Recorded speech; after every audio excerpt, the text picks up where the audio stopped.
I was just having this conversation. So I thought, hey, let me share it because this is something we all deal with. And it's something that I coach through all the time. And the crazy part is, as I'm sharing this, you can see my challenge. You see this bump on my eye? Oh my gosh. So I'll be honest, that has kept me from doing a lot of videos because I don't know if my eye is irritated. It is definitely irritated, and I'm used to wearing like eye makeup and stuff, so I can't wear it because I need to make sure my eye is okay. But anyway, there's always a challenge, right? Every time you create a plan, like this is what I'm gonna do, I have a lot of recordings to do, and I don't want to do them with no eye makeup and like a big old thing on my eye. But that always happens to us. So what are you gonna do about it, right?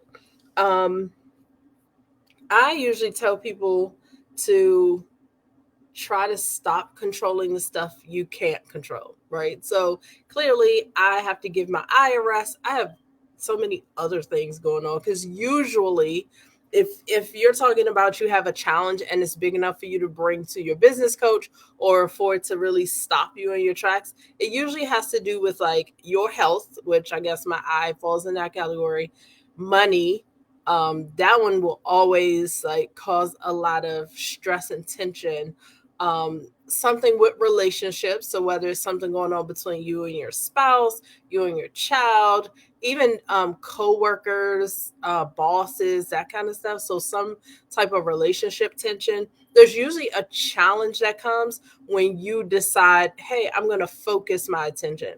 And the reason you're seeing it so clearly is because you decided to focus. Like if you decided to just be all over the place and take things as they come, you wouldn't really see these things as challenges, just something that you're dealing with, but you're having a challenge because you decided that you wanted to use your time in a different way.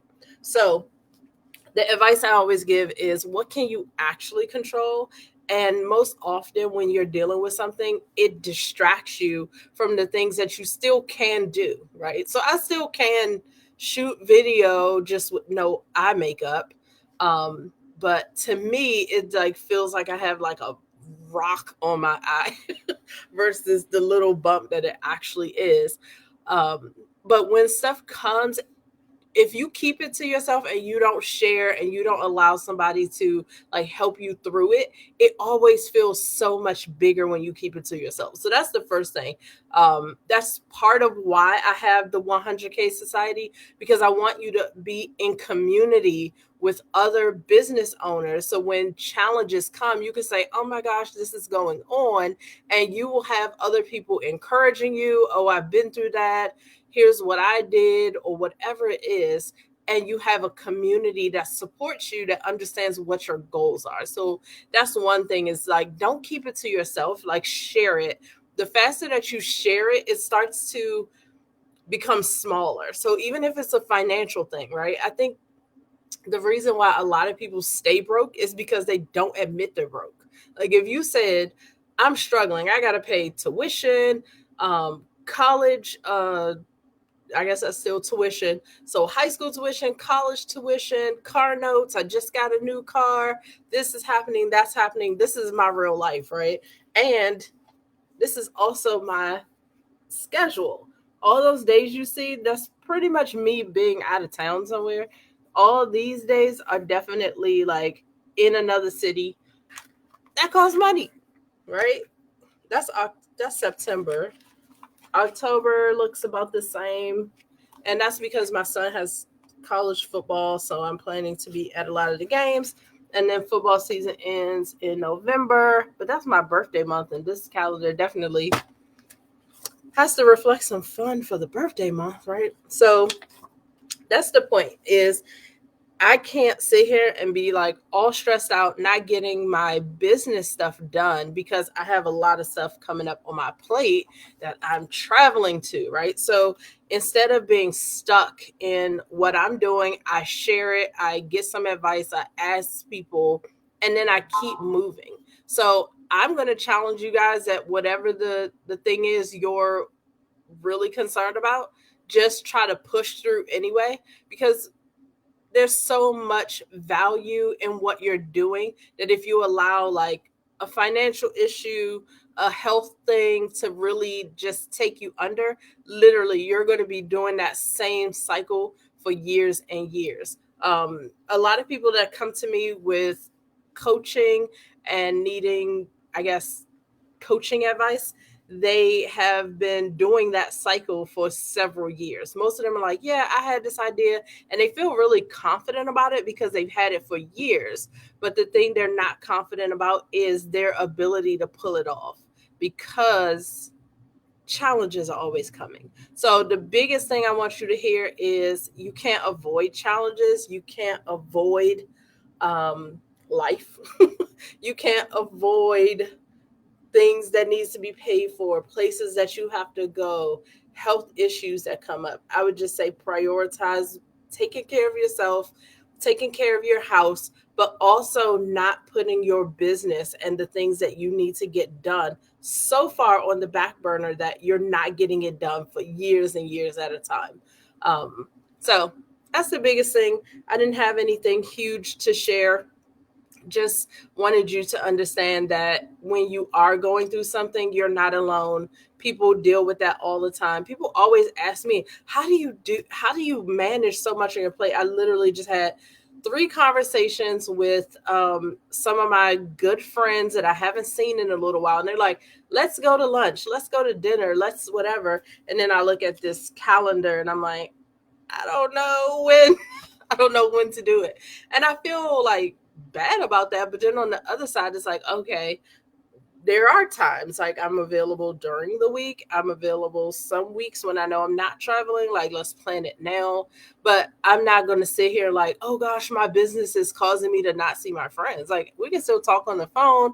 We can still FaceTime. We can still do other things. But in the past, I would feel so bogged down and weighed down by my schedule that it would start to make me feel sad, like, oh gosh, I can't do this, and this business is taking away my social life, and I just spiral, versus understanding that this is my busy time. Like, literally, I help people the most at the end of the year when they're trying to make the most money. That's when they come to me and they're like, like, I've been doing this on my own, I'm not hitting my goals, help.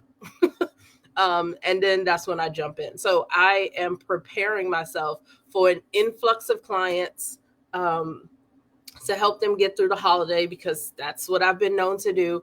And not only do people come back to me, but they refer others. So it just grows and grows each year. So I'm super excited about that. But I can't allow that to be the only thing in my life, because I still have kids. I still have a marriage. I still love to travel. I still have to take care of myself, right?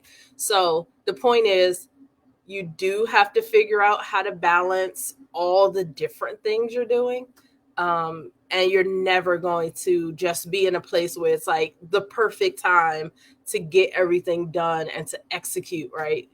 That doesn't exist for any of us. So even for me, when you guys always ask me, like, how do you balance all this stuff? How do you have a freaking full calendar and my child is in high school? This kind of talks a lot about my son in college, and stuff on here in September. My husband is speaking, so we're going out of town for his speaking engagement. What else? Oh yeah, there is some high school stuff on here because she has welcome back to school picnic, upper school parent night. It just doesn't stop. So I don't have like these huge blocks of time in my life where I'm like, oh, I can just design a new program and I just have all this free time to myself. I literally just have to be a lot more organized so I can get stuff done. And then challenges come, like this crazy eye thing that I don't know. I did go to telehealth, so you guys don't have to send me the message to say do that. And they told me a while ago that my eye isn't even pink or anything. He was like, oh, you probably have pink eyes. I was like, okay. I treated for that. And then a week or two later, this little bump comes back. So I don't know. I don't know what's happening. But anyway, I'm not going to stress it. I'm going to take care of myself, do all the stuff I know how to do, like vitamins and all that. But the point is, I got to keep moving. Like, most of you would allow a challenge to come into your life and totally derail your plans. But the reality is, the longer that you derail your plans, you're just getting off track. You're proving to yourself that you won't stick to things, and therefore you don't stick to it. So I'm challenging you to, uh, the challenge is going to come. Your life isn't going to be perfect, and you can get that business stuff done. So that's what I had to share. If you guys have tips or things that have helped you to stay organized, deal with challenges, I guess the bigger thing I said at first was to share and talk about it. That's why I created a business community, so that entrepreneurs did not feel alone. Because especially when you start the business by yourself, it can feel so like isolating. And especially if you come from a family that's not entrepreneurial, they don't understand what you're going through. So first was to share and to not feel alone and to not think that you can't get through this. But then second is to figure out how you're going to get through. So prioritize, especially if it's your health, prioritize taking care of yourself. Even if you're just like, I have to shut it down for like 2 days, take care of yourself, and then get back in the grind. Don't say, oh, well, I was sick last week, and then now you're still using that as the reason that you haven't gotten anything done. So that's it. I hope you guys are having a great day. I will talk soon. And I am opening my holiday CEO coaching program. It will be available for you to join at the beginning of October. If you want in early, you will be a part of the normal 100K Society accountability. But the good thing about being early is that I can start working with you, and then you'll be 1,000% prepared for October. But in October, we're going to go through a few, I guess, classes, steps, workshops, for you to really learn and be able to execute well for November, December, and January. So that program is going to take you from October to January, really helping you build and execute your business through the holidays. So that's called Holiday CEO. I'll be putting it out October 1st. So anybody who is calling me between now and then, or actually anytime during the holiday, I'm just selling that one package. The price isn't going to change. So that means it's better for you to ask now or join right away in October, because it's just one price for that coaching period, because I have material for you and ways that we're going to stay almost in constant communication. So I'm just doing the one package. That's it, guys. I will talk to you later. Peace out.